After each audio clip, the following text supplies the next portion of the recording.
Tried. Can't. Okay, recording. Hi everyone. This is Jess Pettitt. You may or may not have followed directions and watched number 1 and number 2 of the webinar series. If you haven't, that's probably not too surprising because we're all burnt croutons with this. When is this pandemic stuff ending? But maybe you did.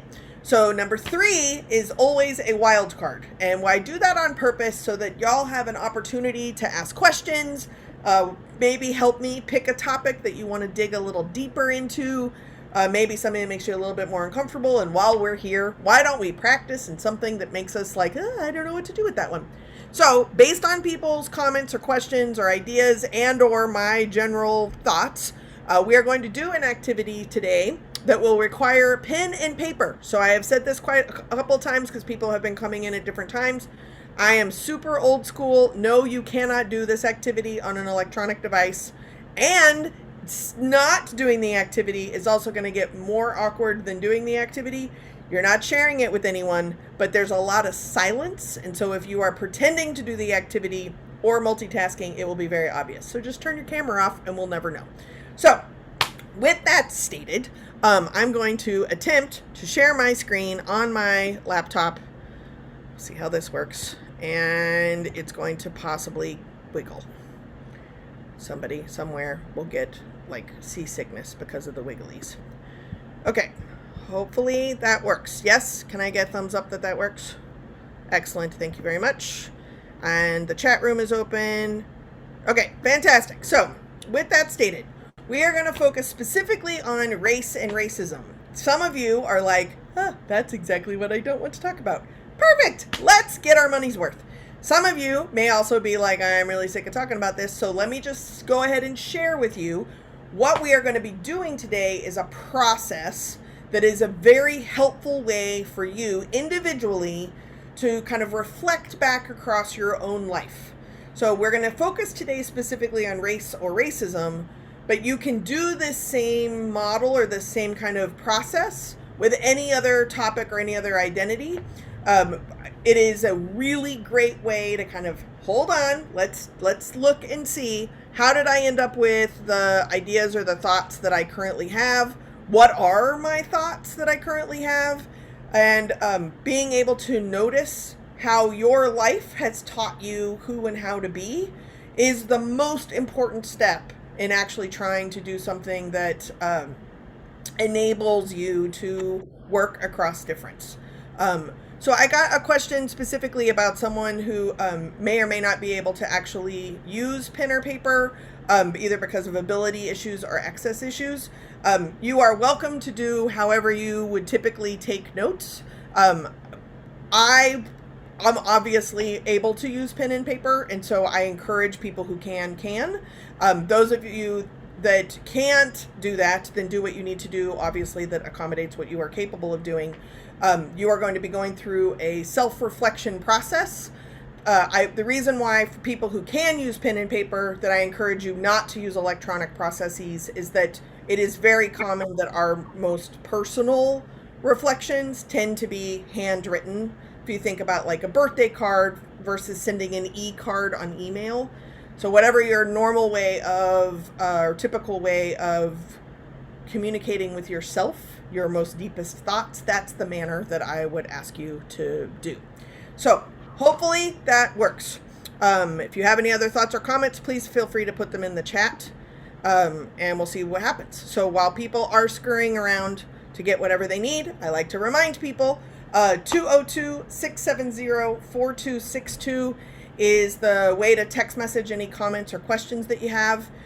Today will be a practice in trusting the process. For some of you that may be a little bit more of a control freak, I can say those words because I am a control freak. I'm actually not a control freak. I just like to be in charge, which probably to other people feels very similar. But we're going to be going through a thing. I'm a trained professional. I promise we will come back. But if you have any thoughts or comments, you can put them in the chat or you can text message 202-670-4262. Okay, so as I have been doing the work that I've been doing for the last 20 years, I often talk about messages we learned or taking responsibility for kind of who and how we are in the world. And the reason why I think that that is so important is that a lot of times, specifically in diversity-based conversations, we want to jump to just give me all the answers so I can be an ally and an advocate and not offend anybody ever. I don't know how that works. So I don't know how to possibly invite you to never be offensive. And to be frank, wanting a toll tag to get in the express lane so that you never offend anybody is probably borderline offensive. Because you're going to need to do your own work and you're going to need to be responsible for yourself. So today we're going to be doing an activity where you are going to be guiding yourself through your own life and recording messages that you have learned around specific prompts. I super promise you, you are never going to have to share these prompts with anybody. If you choose to, you are welcome to, but it is not part of my process for you to disclose anything you're writing down. My process is to get you to think and feel and remember, not in chronological order, doesn't matter, you're just leaving little breadcrumbs for yourself. If you can do that, then I think you will be able to reflect back on your own patterns and then keep the ones you like, toss the ones you don't like, and notice which ones you might want to edit, change. Maybe you just use them inconsistently. So with pen and paper or whatever methodology you use, if you're not able to use pen or paper, then what I'm going to ask you to do is to take your piece of paper and you're going to divide it into 4 areas. So I typically draw an X on a sheet of paper. You can draw a plus, that also works. You do not need a ruler. You do not have to fold the sheet of paper. It is not perfect. Just divide a sheet of paper into 4 little areas. When you divide it into 4 little areas, you will have 4 little areas, which you will then number 1, 2, 3, and 4.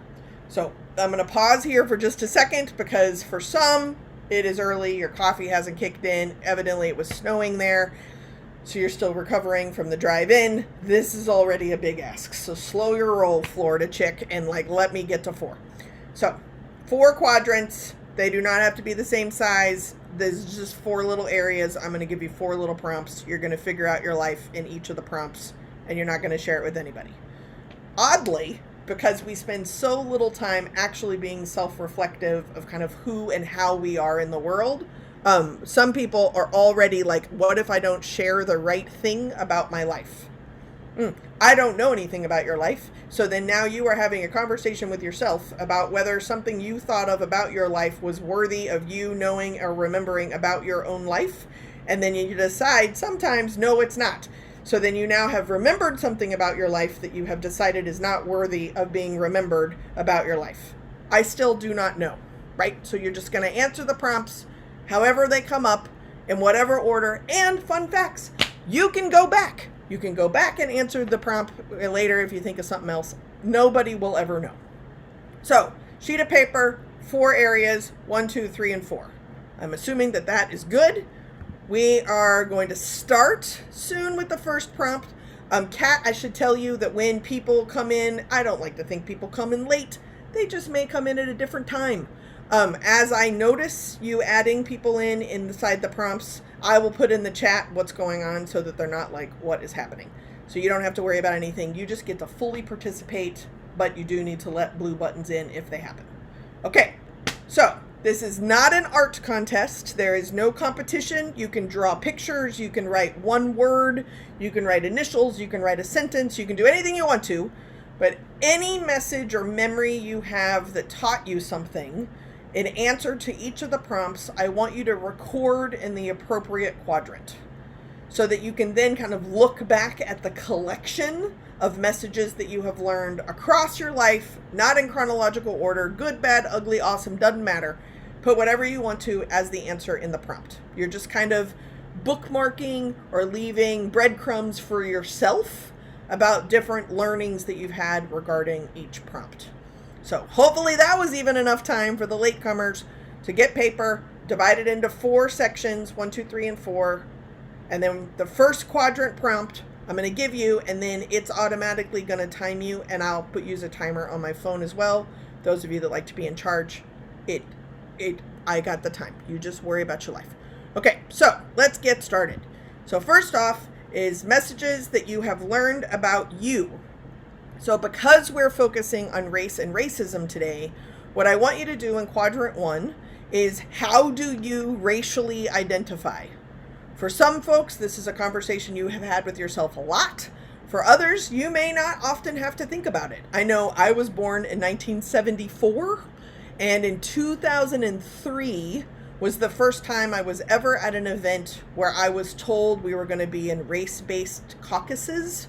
And so then I, stupidly being that white person, was like, well, what caucus should we be in? Because I hadn't been in a situation where whiteness counted as a racial category, which is really an interesting thing to learn about myself, because what that means is, up until 2003, from 1974, I'll give myself a couple years to learn how to read.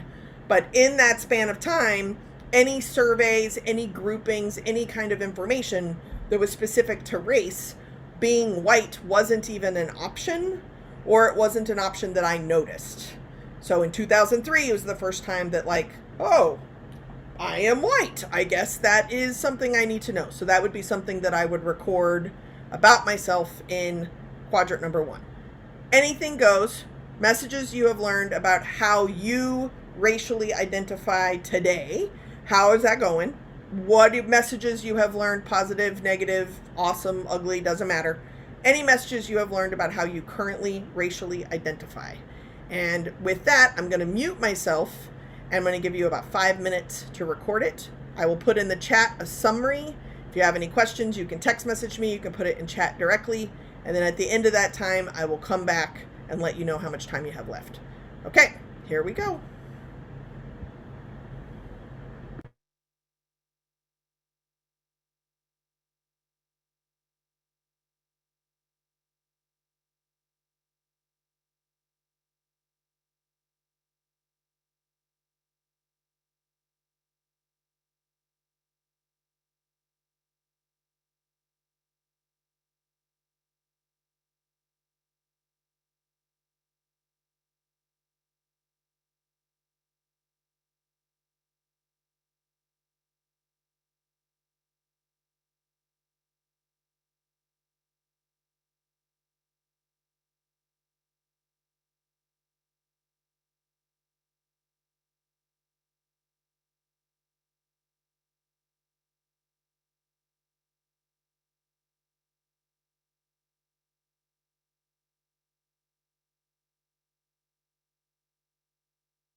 You're about halfway there. You have about 2.5 minutes left.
Okay. Thank you very much for spending some time to kind of reflect back over messages you have learned about your own racial identity. That's awesome. You can always come back as you think of other things and just take a second and kind of notice, are you familiar with this conversation? Is this a new conversation for you? No judgment, just notice. For some, this is a daily, minute by minute conversation. And for others, this may be the first time you have ever actually sat down and thought about how you even racially identify. There are also people who don't actually know how they racially identify. Sometimes the idea of culture or ethnicity or things like that will kind of show up. All answers are correct. Doesn't matter. I just want you to think about what messages you have learned about your own racial identity. So we're going to move on to quadrant number 2 now. I think you have about 4 minutes for this one. And quadrant number 2 is going to be messages that you have learned about other people other than you. So these are going to be messages that you have learned about racial identities other than the one that you have, or however you identify, other than how you identify. What are good, bad, ugly, awesome messages you have learned about people other than yourself? That's going to be in quadrant number 2, and I will do the same thing, mute myself, put the timer on, and put the quadrant prompt in the chat just in case it's helpful. If you have any thoughts or comments, you're welcome to text message. Okay, here we go.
Just under halfway through, and the leaf blower has shown up.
All right. Again, I want to invite you to just take a breath.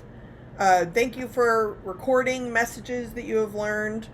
What is also fascinating that I learn, and we've talked about this in some of the other sessions, but we tend to live in a very binary way of understanding things, right? So, what I mean by binary is that even though it's complicated or there's lots of options, we kind of reduce things down to this or this. And what ends up happening when you do this series of prompts, regardless of the lens, right? So even if, let's take religion or political beliefs, the quadrant number one might be your own religious beliefs or your own political beliefs. And then you get to quadrant two and it's everybody else, right? But we don't actually record everybody else. We tend to record the extreme opposite of yourself. So you may be shocked by this, but I identify as a relatively liberal person. And by relatively, I mean Bernie Sanders is very conservative. So perhaps number one, I would talk about myself. And then number two, I'm not going to talk about Bernie Sanders in number two, right? Because he kind of sort of is decided that he's belonging to my side. So in quadrant number two, I might talk about a political figure who's very, very conservative, right? Like maybe I start talking about Ted Cruz in number two because he's very conservative and I'm very liberal. What is interesting is that we have to provide space for that, but then we also need to provide space for other people. So what I want us to do now is in quadrant three is I want you to record messages you've learned about even more people other than yourself. So if I'm super liberal and Ted Cruz is very conservative, according to me, there are more conservative people than Ted Cruz. I'm just trying to split the difference here. But number three would be yet even more people who are not necessarily represented by the bubbles or bubble that I put in quadrant number two, but may also not be representative of the bubbles I put in number one, because things aren't actually in a binary and they can be very complicated. So in quadrant number three, I want you to write down messages that you have learned about, let's say, other racial identities that weren't in number one and weren't in number two. For those of you that identify as multi or biracial, would have talked about that in quadrant number one. And then quadrant number two, you're more likely to default to other racial identities that aren't the experience that you have. If you identify as a white person, like me, in quadrant number two, it might be other racial identities other than white, but it likely doesn't include multiracial or biracial because that's kind of like, oh yeah, I should probably have mentioned them. Let alone all the other racial identities that didn't get mentioned between 1 and 2. So I'm providing space in quadrant number 3 for you to write messages you've learned about even more people other than you and other than the people in quadrant 2. So I'm going to give you some time, put it in the chat. The leaf blower seems to have moved down the way, so hopefully the mute will help. Here you go. 3 minutes.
just over a minute left.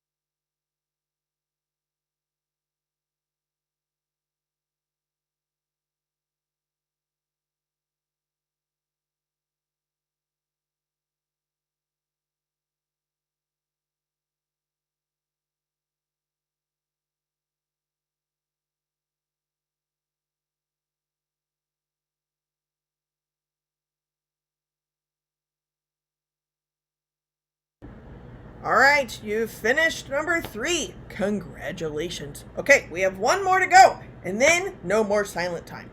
So, quadrant number 4 is the one that people usually get a little like, about, and that's fine because you remember, you don't have to tell anybody, you don't have to show anybody, you don't have to share this with anybody, you do not have to fax your sheet of papers into me, you are just having a conversation with yourself. But do notice that a conversation with yourself is sometimes utterly terrifying. That's why talking to other people sometimes is less terrifying. Sometimes talking to other people is more terrifying than talking to yourself, and we get to judge when that is. But I do try to make us have hard conversations even though they are with ourselves. And I like to talk to myself, so that works out really good. Okay, so we are now moving on to quadrant number 4. Quadrant number 4 are messages that you have learned from times where you have colluded or participated in a silencing or marginalized act. What does that mean, Jessica? So what that means is that I want you to record messages you have learned from experiences where, because we are focusing on race and racism, messages that you have learned from times where you have participated in something racist, meaning that you have actively done a thing that was racist, and we all have done things that are racist. There is no one that exists in the United States who has never done nothing racist, regardless of your racial identity, because there's a reason I have job security. So, what are things that you have learned from participating in a racist act? Collusion isn't actively participating, but it is actively not stopping it, right? It's not necessarily doing it, but you didn't necessarily stop it or do something about it. So, messages you have learned from times across your life where you have colluded or participated in a racist or silencing or marginalizing act. And I'll give you some time. Again, you don't have to share this with anybody. I just want you to have a conversation with yourself. 4 minutes.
Okay, about 1 minute left.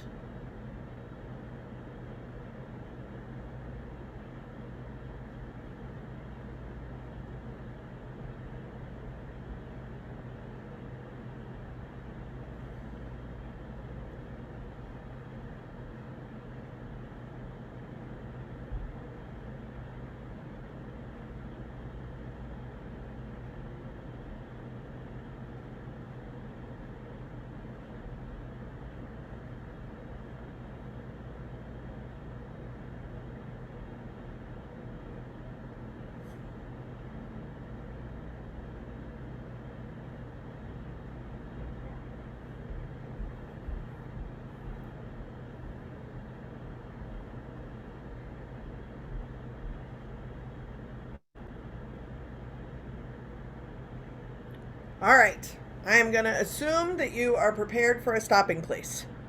Turn your piece of paper over or clear screen if you're using a device. I want you to take a second and just breathe. Often we do not have a conversation with ourselves. So when you are done with this, turn the paper over. When you turn the paper over, literally your job is to inhale and exhale. Sometimes I need a reminder of what it means to breathe, but it actually means that some kind of air situation goes into your body and then comes out of your body, usually with a pause in between. Breathe. What is fascinating to me is that our lives are our best teaching tools.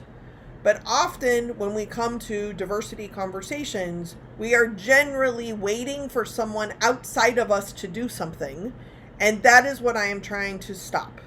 I'm trying for us to really be responsible and respect all the messages that we have learned across our entire life so that we can use them as free tools moving forward. So you should have turned over your piece of paper. You should be breathing.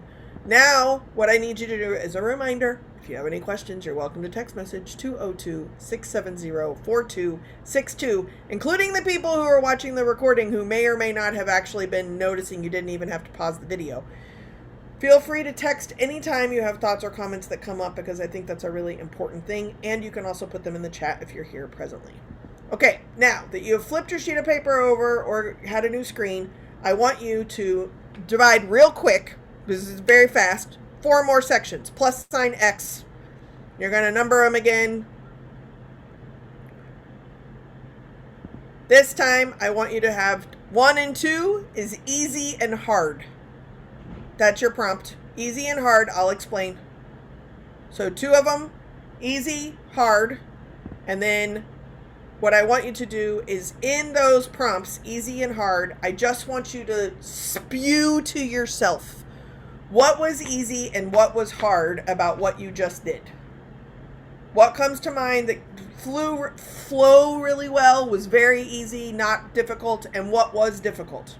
Maybe nothing was easy. Maybe nothing was hard. Write that down. Take a moment and note what was easy and what was hard about the series of prompts that we just did.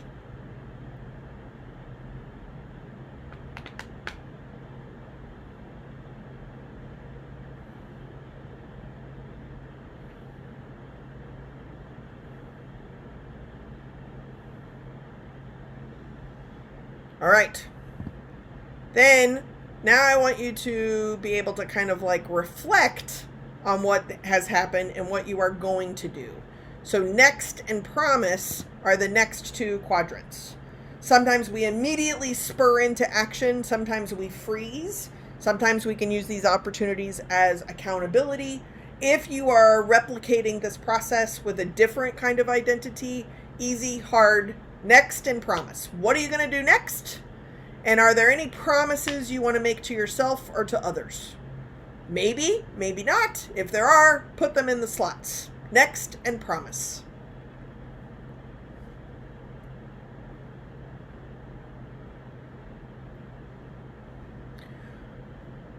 What is interesting to me about easy, hard, next, and promise is that it is possible that we can, because we are using race and racism as the lens, I'm focusing on that. It is possible that we could be talking about what is easy, hard, next, and promise about race and racism. It is also possible that we can talk about easy, hard, next, and promise about this activity. It is possible we can do easy, hard, next, and promise about this activity because it is about race and racism. Doesn't matter. I just want you to notice what came easily, what was more of a struggle. Did it inspire you to want to do anything immediately? And did it inspire any kind of promises or accountability for yourself? When you can kind of land on that place, and for those of you that are stealing this to be able to facilitate it in your own groups, feel free. I'll give you the facilitation guide if you want. Just drop me an email. But if you're going to steal the activity, the reason why is that I also promised you do not have to share anything that is on the back side of the sheet of paper.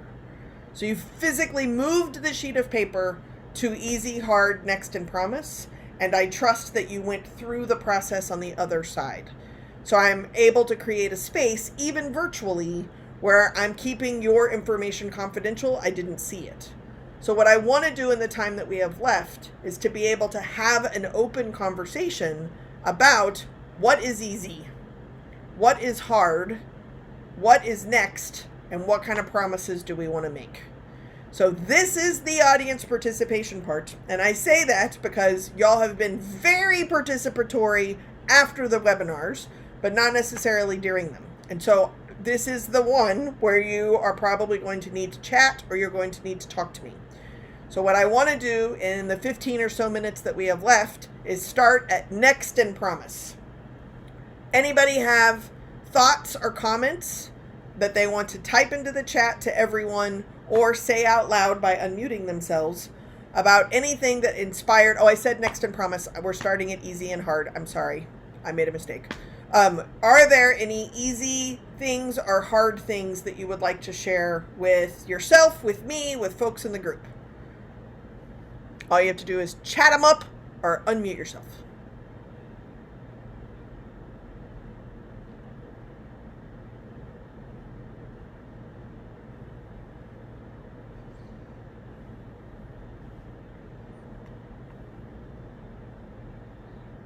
So I can share some stuff. Right.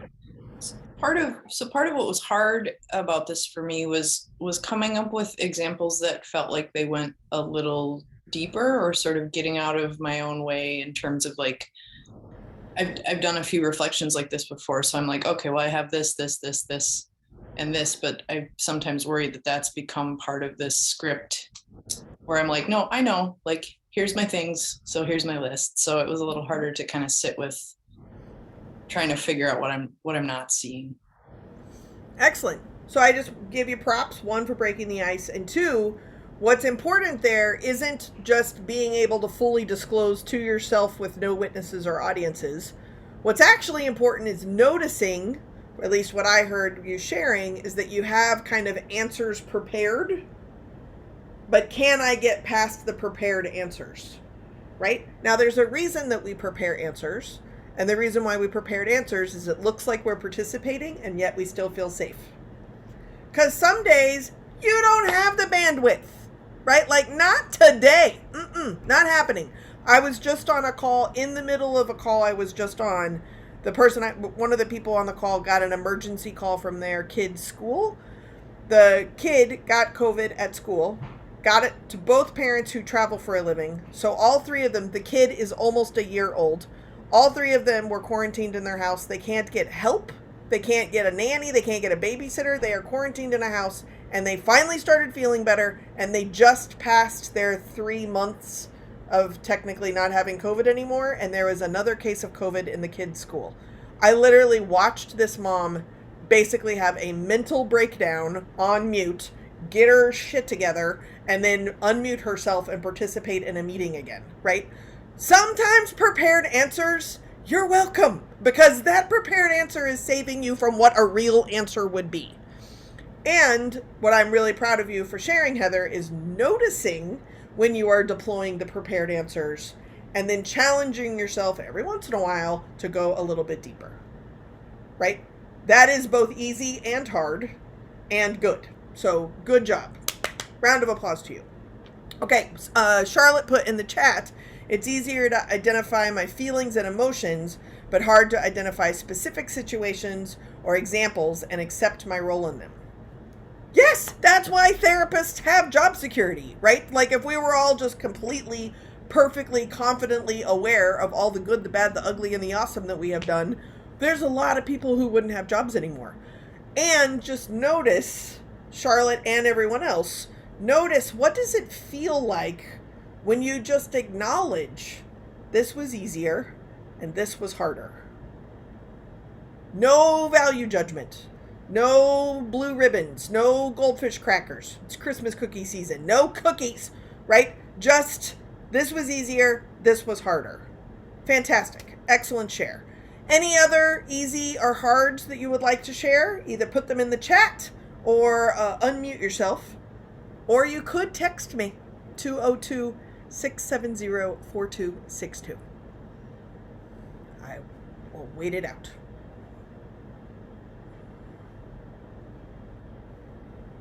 So I thought it was interesting that it was the easiest and the hardest to identify myself. I'm like, okay, wait. And then I'm like, am I supposed to be more? Am I not supposed to be more? Can I be more? What can I do? And then you start going, okay, what do I do with that? And I've never really sat and reflected as much on myself as others. So that was like, do I do more? Am I more? I don't know. And then thinking about, I have one of my best friends, her dad is straight from Mexico, so she's half white, half Hispanic, and she had a conversation with one of her aunts who is married to her aunt is white and her husband is Mexican, so they were talking about like, when you check off like who you are like in the surveys, do you say white or do you say Hispanic? And they're like, well, it depends on where I am. So that was kind of interesting, thinking about like people get to choose who they are and what they tell people they are, and because a lot of times you do have to choose. So I thought that was both easy and hard for myself to say who I am. Yes. Mm-hmm. Sure. And two really good points there, right? Is that a lot of times diversity is always outside of us. And specifically from a privileged or dominant identity place. Remember, we talked about those in the first webinar, that from our places of power and privilege, I don't have to think about this. And the more I think about it, the complicateder it gets. Complicateder is trademarked. Complicateder it gets, because I don't have to. That is literally what it means to have power and privilege. So when people say like, oh, I don't have any privilege, and I'm like, well, have you done any thought or reflection on it? No. Why not? Well, I don't have to. But look, that would be what we're talking about right there, right? Just thought. So that's an important thing to notice. And again, it's not a value judgment. It doesn't mean you're a horrible, terrible person. Picking something random right now, I have not given any thought to what my involvement is in a Parcheesi tournament. Is Parcheesi a game, or is that just mispronouncing Parmesan? I think it's a game, right? I haven't even thought of it. That word just popped into my brain. Have not paid attention to it at all. You know why? I am an excellent Parcheesi participant because I am doing exactly what I expect, which is not losing. Definitely have not lost a single Parcheesi game. Because I don't think about it. But I just realized I don't think about it. That's where real power and privilege comes in, is not only am I unconsciously not thinking about it, I am unconsciously unaware that I don't even have to think about it. And remember, second webinar, the goal here is to become conscious of what you are unconscious of. So, Kat, nailed it. The other piece that I think is super important is recognizing that as you're kind of talking about it, did you write down the right thing? Did you answer the question correctly? You don't even have to share it with anybody. Somebody has not written down a damn word, but this is playing on in the background. Maybe they're on a treadmill. Maybe they're taking a nap. I don't know. So, like, who are you judging yourself against performance-wise? Like, you're fine. Like, you did fine, right? Just noticing that and what comes easy and what's hard, what's automatic, what's not automatic. That is that reflection process that we're talking about of becoming conscious of what we are unconscious of. There was one of the texts that came in when we were talking about, after the last one, what should this wild card be about?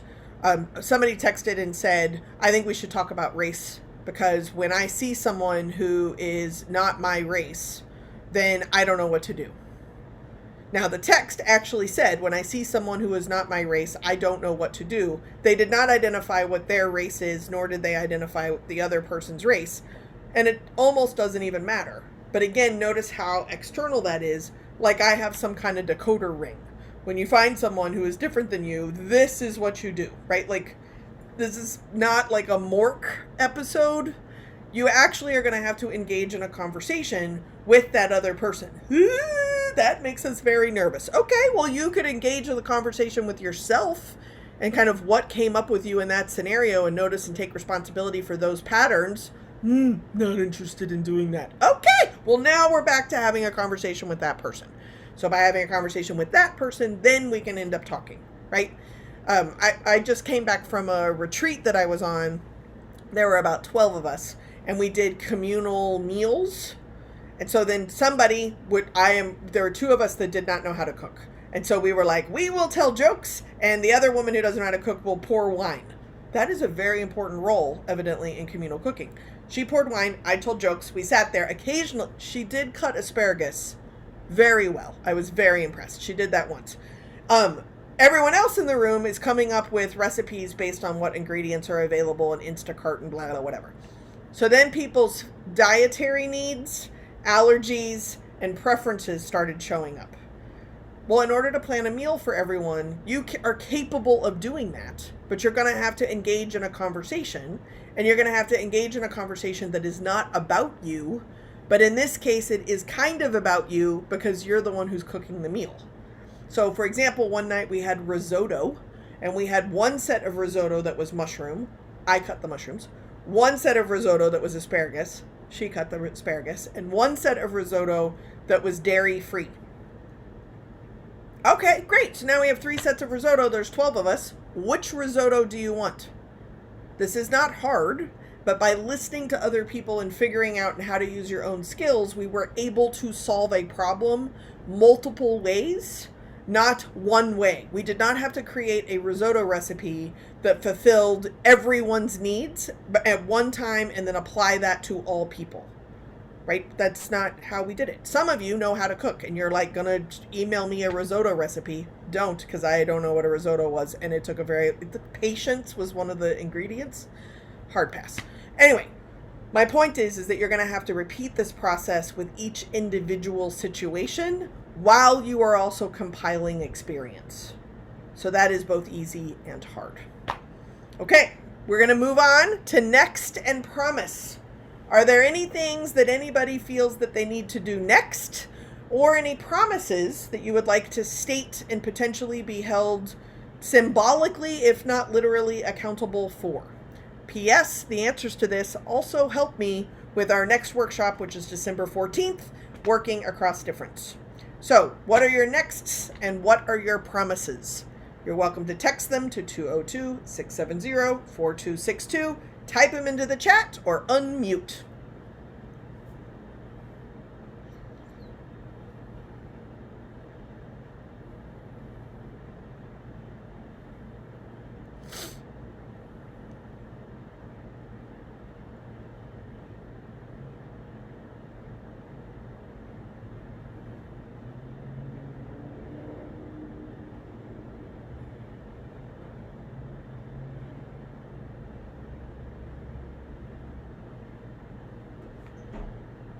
Okay, we have continue to learn by reading, listening, and conversating. It's one of my favorite verbs, conversating. Any other? Next, promises?